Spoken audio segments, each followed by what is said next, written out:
एक छोटे से गांव ढोलकपुर में एक छोटी सी झोपड़ी में रमा और उसका बेटा राजू रहते थे। राजू के पिता का देहांत बहुत साल पहले रोड एक्सीडेंट में हो गया था। अब सारी जिम्मेदारी राजू की मां पे आ गई थी। राजू की उम्र लगभग 10 साल की थी, लेकिन परिस्थिति उसे इतना समझदार बना दी थी कि और बच्चों की तरह जिद करना, खिलौने लेना, वो कभी भी अपनी मां से कोई भी चीज के लिए जिद नहीं करता था, क्योंकि वो जानता था कि उसकी मां बड़े मुश्किल से घर चलाती है। एक दिन रमा अपने बेटे राजू से बोलती है, बेटा तू आराम से घर पर रहना, मैं मालकिन के यहाँ काम पर जा रही हूँ। आज तो तेरी स्कूल की छुट्टी भी है, तो कहीं बाहर मत जाना और घर पर ही रहना।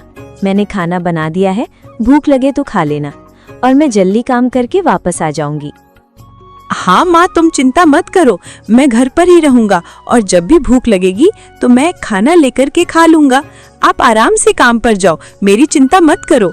मैं तो आपसे बोलता ही हूँ माँ कि मैं भी कुछ काम कर लेता हूँ तो तुम्हें थोड़ी आसानी होगी, मगर तुम मुझे कोई काम करने ही नहीं देती।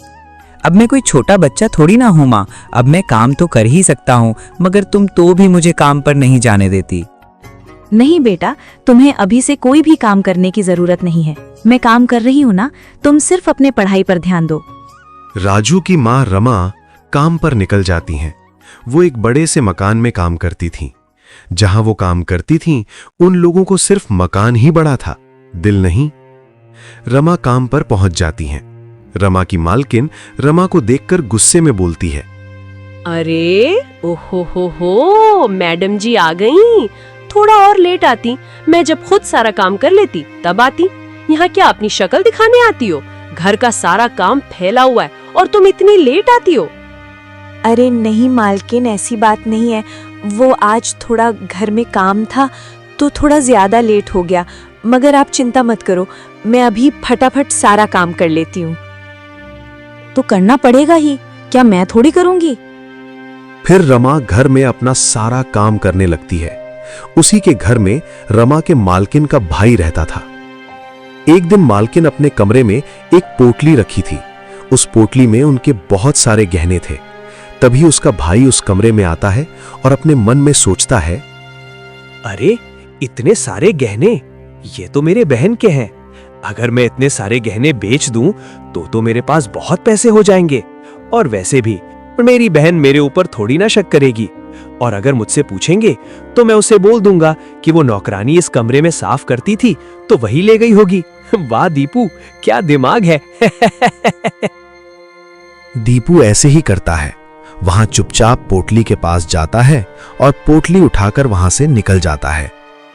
जब थोड़ी देर बाद मालकिन कमरे में आती हैं, तब वे पोटली नहीं देखी तो वो परेशान हो गई। तभी वे अपने भाई दीपू को आवाज लगाती हैं, अरे ओ दीपू, बहुत जरूरी काम है, जरा इधर आ तो जल्दी। दीपू अपने बहन के कमरे में आ जाता है और उसे अंदर अंदर पता लग गया था कि उसकी बहन को पोटली गायब होने वाली बात पता लग गई है। तभी दीपू अपनी बहन से कहता है, क्या हुआ बहन, मुझे क्यों बुलाया, क्या जरूरी बात है? अरे दीपू, तुमने मेरी गहने वाली पोटली देखी है? मैंने आज सुबह यहीं रखी थी, लेकिन अभी आई तो मेरी पोटली नहीं है। तुमने कहीं देखा है? नहीं बहन, मैं तो आज सुबह से तुम्हारे कमरे में आया नहीं, तो मेरा ध्यान भी नहीं गया कि कुछ रखा था तुमने। मैंने तो नहीं देखा बहन। तो फिर मेरी पोटली आखिर गई कहाँ? हम दोनों के अलावा तो अभी घर में कोई है भी नहीं, सब बाहर गए हुए हैं, तो पोटली जाएगी कहाँ? नहीं बहन, हमारे अलावा वो नौकरानी भी है। वो सफाई करने तुम्हारे कमरे में आई होगी और महंगी चीज देखते ही उसका मन बदल गया होगा। अगर मैं बेच दूं तो मैं अमीर हो जाऊंगी। जरूर उस नौकरानी का ये काम है बहन। हाँ भाई, तू सही कह रहा है, जरूर उस नौकरानी ने ही मेरे गहने चुराए हैं। रुको, मैं अभी उसे बुलाती हूँ। अरे ओ रमा, जल्दी आ इधर। तभी राजू की मां रमा कमरे में आती हैं और मालकिन से बोलती हैं, क्या हुआ मालकिन, कोई काम है क्या? मुझे क्यों बुलाया? ज्यादा सीधा बनने की जरूरत नहीं है, सीधे सीधे मेरे गहने लौटा दे, वरना ठीक नहीं होगा। अरे नहीं मालकिन, मैं कौन से गहने ली हूँ? मैं तो आपका एक सामान भी छूती तक नहीं, तो गहने लेने की तो दूर की बात। इतने साल से मैं काम कर रही हूँ, आपको विश्वास नहीं मालकिन? महंगी चीज देखकर तो किसी की भी नीयत बदल सकती है, तो क्या तुम्हारी नहीं बदल सकती है? अगर तुमने लिया है तो तुरंत लौटा दो, वरना कल से काम पर आने की जरूरत नहीं है। अरे नहीं मालकिन, काम से मत निकालो, मेरा एक छोटा बच्चा है। अगर आप काम से निकाल दोगे तो मैं उसे कैसे पढ़ाऊंगी और खिलाऊंगी? मैंने नहीं लिया मालकिन आपका गहना, विश्वास करो। मुझे कुछ नहीं सुनना, चलो निकलो मेरे घर से। मैंने किसी का ठेका नहीं लिया, कहीं और काम ढूंढ लेना।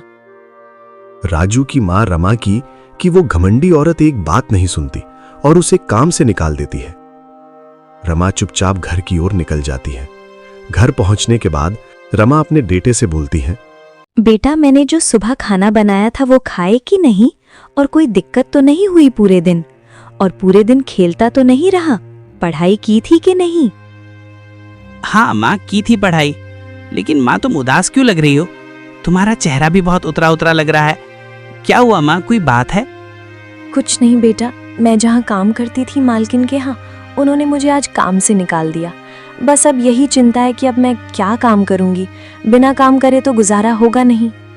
माँ, तुम चिंता मत करो, भगवान हमें कोई ना कोई रास्ता जरूर दिखाएंगे। माँ, तुम ऐसे उदास मत रहो। तुम्हें ऐसा देखकर मुझे बिल्कुल भी अच्छा नहीं लगता। अच्छा ठीक है बाबा, नहीं उदास हूँ बस। लो, हंस भी दिया। अच्छा चल ठीक है, मैं फटाफट खाना बना लेती हूँ, फिर दोनों साथ में बैठकर गर्मा गर्म खाना खाते हैं।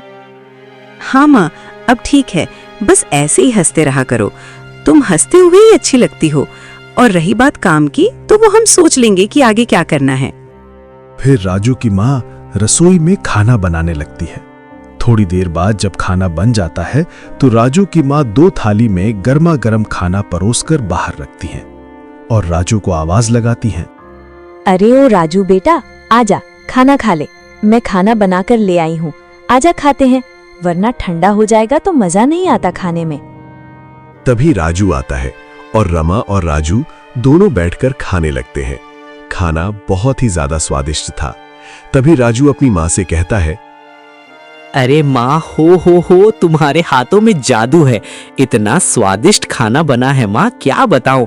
मजा आ जाता है मैं तुम्हारे हाथों का खाना खाकर। इतना स्वादिष्ट खाना तो कहीं होटल में भी नहीं मिलता। वैसे माँ, हम एक काम कर सकते हैं। हमारे गांव में अभी टिफिन सर्विस की कोई चाल चलन नहीं है, तो हम टिफिन सर्विस स्टार्ट कर सकते हैं। माँ, शहरों में टिफिन सर्विस बहुत फेमस है। टिफिन सर्विस, ये क्या होता है बेटा?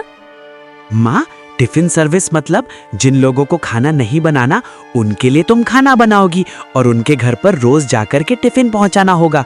क्योंकि माँ, बहुत से लोग जो बाहर काम करते हैं वो खाना नहीं बनाते हैं और होटल में खाते हैं और उन्हें घर की खान की तलाश होती है, तो वो जरूर हमारा टिफिन सर्विस ज्वाइन करेंगे। पर बेटा, हमारे गांव में या टिफिन सर्विस चलेगा भी? हाँ माँ, क्यों नहीं, हमें एक बार ट्राई जरूर करना चाहिए। मैं कल सुबह साइकिल से जाकर पूरी गांव में सबके घर जा करके ये बात बता दूंगा कि हमारे यहाँ टिफिन सर्विस चालू हुई है। फिर जिनको लेना होगा वो खुद ही ऑर्डर लिखवाएंगे। अगली सुबह होती है और राजू घर घर जाकर के यहाँ पूरी बात लोगों तक पहुँचा देता है और बहुत सारे ऑर्डर मिलते हैं।